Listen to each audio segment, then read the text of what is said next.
नमस्कार, मी पंजाब डक. आज आहे 10 ऑगस्ट 2025 आणि मी माझ्या शेतामध्ये आणि या ठिकाणून माझ्या महाराष्ट्रातल्या शेतकऱ्याला अंदाज देणार आहे.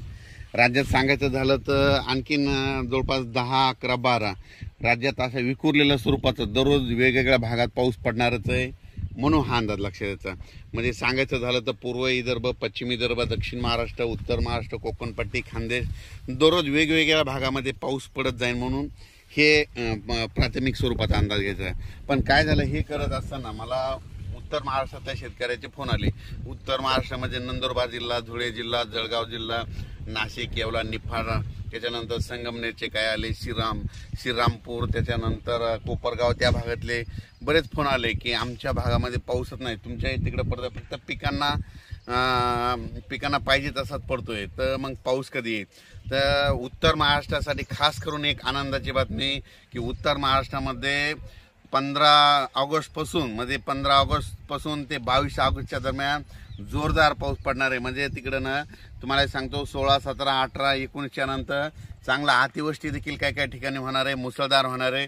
आणि त्यांचे फोन आले की आमच्या विहिरीला पाणी आलं नाही, तर ह्या पावसामध्ये तुमचा हा पाऊस निर्णायक ठरणार आहे, विहिरीला देखील तुमच्या पाणी येणार आहे, वडी नाली देखील वाहणार आहेत. म्हणून उत्तर महाराष्ट्रातल्या शेतकऱ्यांनी हा अंदाज लक्षात घ्यायचा. त्याच्यानंतर परत सांगू इच्छितो की मुंबई, पुणे, नाशिक, संगमनेर, इगतपुरी ह्या कोकणपट्टी त्या भागातल्या सर्व शेतकऱ्यांना सांगू इच्छितो की तुम्ही काय करा, म्हणजे तुमच्याकडं म्हणजे 17 ते 22च्या दरम्यान, म्हणजे 17 ऑगस्टपासून 22च्या दरम्यान मुंबई असो, पुणे असो, त्याच्यानंतर नाशिक, इगतपुरी या भागामध्ये अतिमुसळधार पाऊस पडणार आहे. म्हणून हे अंदाज लक्षात. मुंबईला देखील म्हणजे असा पाऊस पडेल की तिथलं काही काही ठिकाणचं म्हणजे पाणी साचण्याची शक्यता आहे. म्हणून हा मुंबईकरांनी खास करून हे म्हणजे 17 ते 22 अंदाज लक्षात घ्यायचा. त्याच्यानंतर पुण्याकडे खूप पाऊस पडत असल्यामुळे तिथलं परत त्या नद्याला पाणी येणार, परत तळ्यांचं पाणी सोडावं लागणार. त्याच्यामुळे परत पूर परिस्थितीमध्ये सांगली, कोल्हापूरकडं तिकडे परत पूर परिस्थितीला सामोरं जावं लागणार. म्हणून तिकडे देखील नद्याला पाण्याला पूर येणार आहे. म्हणून हे अंदाज सांगली, सातारा, कोल्हापूर या शेतकऱ्यांनी लक्षात घ्यायचं. त्याच्यानंतर राज्यातले सर्व मराठवाड्यातल्या शेतकऱ्याला सांगू इच्छितो की मराठवाड्यामध्ये आज देखील म्हणजे 10 ऑगस्टपासून ते 13 ऑगस्टच्या दरम्यान म्हणजे मराठवाड्यामध्ये परभणी जिल्हा झालं, नांदेड जिल्हा झालं, हिंगोली जिल्हा झालं, लातूर जिल्हा झालं, धाराशिव जिल्हा झालं, बीड जिल्हा झालं, जालना जिल्हा झालं, त्याच्यानंतर संभाजीनगर ह्या भागामध्ये आणखीन असा दररोजच म्हणजे पाऊस सुरू राहणार आहे. म्हणजे असं एकदम मराठवाड्यातला पाऊस आता एकदम असा बंद होणार नाही. आणि सगळ्यात महत्त्वाचं सर्व शेतकऱ्यांना महाराष्ट्रातल्या सांगू इच्छितो की राज्यामध्ये मागच्या महिन्यात कसं समजा थोडी उघाड दिली होती, खंड म्हणजे 10-15 दिवस पाऊस पडला नव्हता, तर हे ऑगस्ट महिना संपूर्ण पावसाचाच जाणार आहे, याच्यात उघाड भेटणार नाही.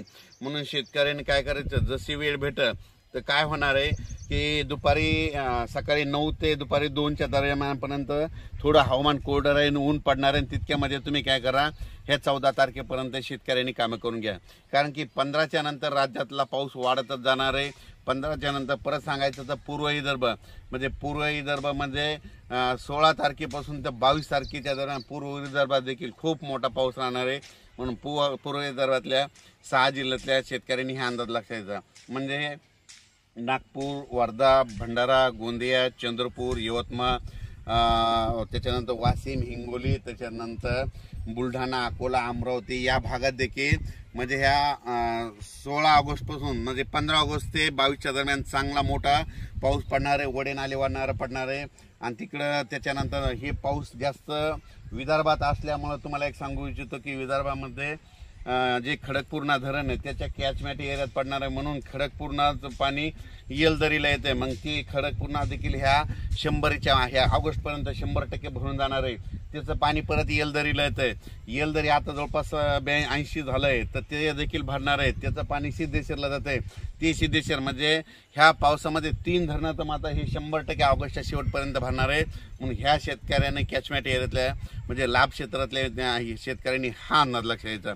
त्याच्यानंतर सांगायचं झालं तर आता हे म्हणजे परभणी, नांदेड, हिंगोली आणि जालना, बीड ह्या जिल्ह्याची तहान भागवणारं हे जायकवाडी धरण आहे. हे जवळपास 90-95 पर्यंत गेलंय.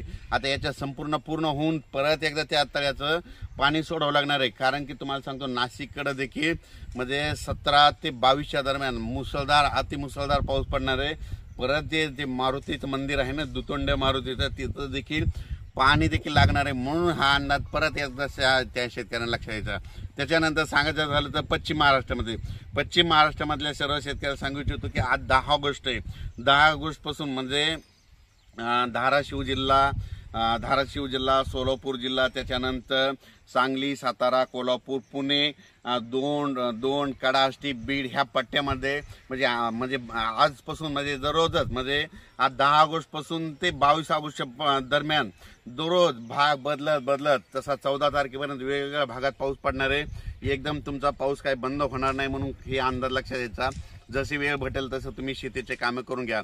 पण त्याच्यानंतर मात्र 15 ऑगस्टच्या दरम्यान मात्र खूप मोठा पाऊस राहणार आहे पश्चिम महाराष्ट्रात, म्हणून पश्चिम महाराष्ट्रातल्या शेतकऱ्यांनी हा अंदाज लक्षात द्यायचा. त्याच्या पश्चिम महाराष्ट्रामध्ये त्याच्यामध्ये अहिल्यानगर सांगतो. अहिल्यानगरकडे म्हणजे काही भागात इकडल्या म्हणजे आमच्या मराठवाड्याला जे लागू नये त्या भागात पाऊस पडलेला आहे, पण काही भाग थोडे 2-4 तालुके सुटलेले आहेत. राहता झालं, त्याच्यानंतर कोपरगाव, शिर्डी, श्रीरामपूर, पुणतांबा हे सुटलेलं आहे. तर तिकडं देखील म्हणजे त्या शेतकऱ्याला सांगू इच्छितो की 14 म्हणजे 15 ऑगस्ट पासून ते 22 ऑगस्टच्या दरम्यान तुमच्या त्या सगळ्यामध्ये शेतामध्ये जे छोटे तळी असेल तिकडे देखील अहिल्यानगर खूप पाऊस पडणार आहे. संगमनेरकडे खूप पडणार आहे. जुन्नर तिकडे विघ्नर कारखाना आहे, त्या विघ्नर कारखान्याच्या बाजूला म्हणजे त्याच्यानंतर त्या विघ्नर कारखाना, ओझर, त्याच्यानंतर भीमाशंकर त्या पट्ट्यामध्ये देखील चांगला अतिवृष्टी सारखा पाऊस पडणार आहे, म्हणून त्या क्षेत्रातल्या शेतकऱ्यांनी ह्या अंदाज लक्षात द्यायचा आणि आपण आपल्या पिकाची काळजी घ्यायची. म्हणजे सांगायचं झालं तर 15 ऑगस्ट पासून ते 22 ऑगस्टच्या दरम्यान सगळीकडेच म्हणजे वेगवेगळ्या भागात दररोज पाऊस चांगला पडणार आहे, म्हणून शेतकऱ्यांनी हा अंदाज लक्षात द्यायचा. आणि त्याच्यानंतर जळगाव जिल्ह्यात देखील आज म्हणजे 10, 11, 12च्या दरम्यान देखील जळगाव झालं, धुळे जिल्हा झालं, त्याच्यानंतर इकडे चाळीसगाव तालुका ह्या भागामध्ये काय होणार, निफाड तालुक्यामध्ये तुरळक ठिकाणी ह्या 2-3 दिवस असा भाग बदलत वेगवेगळ्या भागात पाऊस पडणार आहे. पण 15 ऑगस्टच्या दरम्यान 15 ऑगस्ट ते 22 ऑगस्टच्या दरम्यान जळगाव जिल्हा असो या नंदुरबार जिल्हा असो या त्याच्यानंतर नाशिक असो, धुळे असो, या सगळीकडे जोरदार मुसळधार पाऊस पडणार आहे, म्हणून हा अंदाज लक्षात येतात. त्याच्यानंतर आपल्या लगतच गुजरात आहे. गुजरातल्या शेतकऱ्याला सांगू इच्छितो की तुमच्याकडं 17 ते 22 मध्ये तुमच्याकडे मुसळधार, अतिमुसळधार म्हणजे असा पाऊस पडणार आहे, म्हणून गुजरातल्या शेतकऱ्यांनी हा अंदाज लक्षात घ्यायचा. मध्य प्रदेश देखील तशीच परिस्थिती राहणार आहे, म्हणून हे अंदाज लक्षात घ्यायचा. त्याच्यानंतर आपल्या महाराष्ट्राच्या बाजूच्या लगत आपले म्हणजे व्हॉट्सअपचे ग्रुप आहेत, तेलंगणा, आंध्र प्रदेश, इकडे कर्नाटक, त्या कर्नाटक राज्यातले, तेलंगणा राज्यातले आणि आंध्र प्रदेशच्या शेतकऱ्याला सांगू इच्छितो की तुमच्याकडं म्हणजे 17 ते 22चा पाऊस हा तुमच्याकडे देखील खूप मोठा असणार आहे, म्हणून तुम्ही तुमचे शेतीचे कामे करून घ्यावी. त्याच्यानंतर राज्यात सांगायचं झालं तर 22 ऑगस्टपर्यंत चांगला पाऊस पडेल, परत 1-2 दिवस थोडा गॅप देईल आणि परत येईल. म्हणजे सांगायचं झालं तर हे ऑगस्ट महिना संपूर्ण पावसाचा जाणार आहे. फक्त काय भेटणार आहे दुपारीमध्ये सकाळी 9 वाजल्यापासून तर 2-2:30 पर्यंत थोडं ऊन भेटणार आहे. तितक्यामध्ये तुम्ही काय करा, ह्या 14 ऑगस्टपर्यंत शेतीचे कामे करून घ्या, कारण की राज्यात 15 ते 22 म्हणजे 14 ऑगस्ट पासून ते 22 ऑगस्टच्या दरम्यान जोरदार पाऊस पडणार आहे, म्हणून हा अंदाज लक्षात घ्यायचा. अचानक वातावरणात बदल झाला तर उद्या एक लगेच मेसेज दिला जाईल आणि शेतकऱ्याला सांगू इच्छितो की दररोज एक अंदाज दिला जाईल. धन्यवाद.